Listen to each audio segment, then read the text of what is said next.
एक अंडे का फंडा देखते हैं, समझते हैं कि क्या हो रहा है, कौन क्या बोल रहा है, उसके बाद आगे बात करेंगे। अगर आप गरीबी रेखा के नीचे हो, आपके बैंक अकाउंट में हर साल 1 लाख रुपया, 8,500 रुपया महीने का खटाखट खटाखट खटाखट खटाखट आता रहेगा।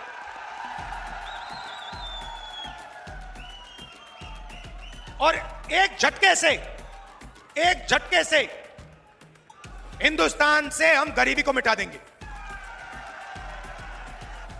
मजे की बात सुनिए, और उस दिन तक डालेगी जिस दिन तक आप गरीबी रेखा से निकल जाओगे। तो ठीक 51 साल पहले की बात है जब गरीबी हटाओ के नारे का इस्तेमाल हुआ था, और ये नारा इस्तेमाल करने वाली हमारे देश की आयरन लेडी इंदिरा गांधी जी थी। उसके बाद राजीव गांधी ने भी इस नारे का इस्तेमाल करते हुए इलेक्शंस जीते। But then I will say कि बैक देन ये गरीबी हटाओ का नारा देना एकदम गलत नहीं था, सही भी था। फिर इन जंक्चर ये आता है कि पूरी कहानी में 70 साल से ऊपर कांग्रेस ने इस देश के ऊपर शासन किया है अलग अलग सरकारों में। उसके बावजूद अगर इस देश में गरीबी रह गई है तो इसका जिम्मेदार कौन है? बिना किसी अर्थशास्त्र को समझे, बिना किसी से किसी तरीके की इकोनॉमिक बात किए, आप सीधे कहते हैं कि आप एक झटके में गरीबी हटा देंगे। आप किसी को तब तक पैसा देते रहेंगे जब तक वो गरीबी लेवल से ऊपर नहीं आ जाएगा। आप 1 लाख रुपए हर एक गरीब के अकाउंट में पूरे साल भर में डालेंगे। इसका क्या इकोनॉमिक इम्पैक्ट पड़ेगा? इन्फ्लेशन से इस देश का क्या हाल हो जाएगा? इसका कोई अंदाजा नहीं है राहुल गांधी को, जबकि वो बंदा बाहर से पढ़ लिख के आया है, ज्यादा पढ़ा लिखा है, उसकी डिग्री पर किसी ने आज तक कोई सवाल खड़ा नहीं किया। बट प्रॉब्लम पूरी कहानी में पता है क्या?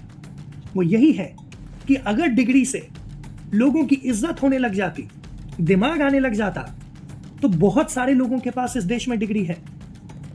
लेकिन अगर आप रेशियो देखेंगे तो फिर आपको पता चलेगा बहुत सारे ऐसे लोग जिनके पास किसी भी तरीके की कोई डिग्री नहीं है, वो अच्छा कर रहे हैं। अरे इकोनॉमिक इंपैक्ट भी कोई चीज होती है। आपको देश चलाना है या फ्रीबीज यहां पे सामान बांटना है? मतलब कोई फर्क नहीं पड़ता है पैसा कहां से आएगा, कोई फर्क नहीं पड़ता है कि पैसा आ पाएगा भी या नहीं, कुछ भी बोल दो। क्या है भाई, कब तक ऐसा चलेगा? मतलब जनता कितनी, मैं हर एक वीडियो में एक ही बात कहता हूं कि जनता बेवकूफ नहीं है, और जब तक आप जनता को बेवकूफ समझते रहेंगे तब तक पूरे कहानी में प्रॉब्लम रहेगी।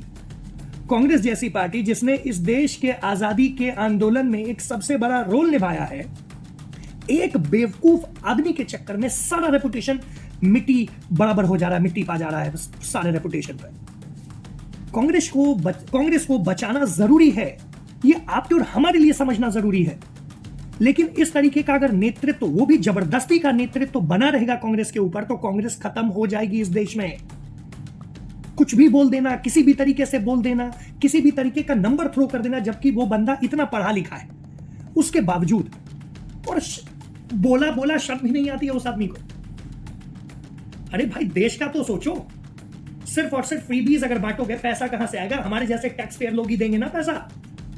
2% की आबादी आपका पूरा देश में टैक्स दे रही है, उससे आप सबको 1-1 लाख रुपए बांटोगे, या देश में जो जरूरी का काम है वो करोगे, देश की सुरक्षा करोगे, देश की फाइनेंस को रन करोगे?